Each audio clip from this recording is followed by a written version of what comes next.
Le ciel était déjà plein de soleil. Il commençait à peser sur la terre et la chaleur augmentait rapidement.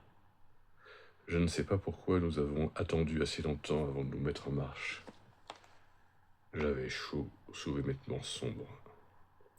Le petit vieux qui s'était recouvert a de nouveau ôté son chapeau. Je m'étais un peu tourné de son côté et je le regardais lorsque le directeur m'a parlé de lui. Il m'a dit que souvent ma mère et M. Pérez allaient se promener le soir jusqu'au village, accompagnés d'une infirmière. Je regardais la campagne autour de moi. À travers les lignes de cyprès qui menaient aux collines près du ciel, cette terre rousse et verte, ces maisons rares et bien dessinées, je comprenais maman. Le soir dans ce pays devait être comme une trêve mélancolique. Aujourd'hui, le soleil débordant qui faisait tressaillir le paysage le rendait inhumain et déprimant.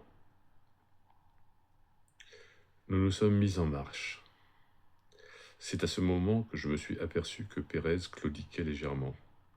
La voiture peu à peu prenait de la vitesse et le vieillard perdait du terrain. L'un des hommes qui entourait la voiture s'était laissé dépasser aussi et marchait maintenant à mon niveau.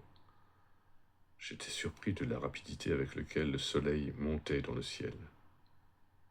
Je me suis aperçu qu'il y avait déjà longtemps que la campagne bourdonnait du chant des insectes et du crépitement d'herbes. La sueur coulait sur mes joues. Je n'avais pas de chapeau.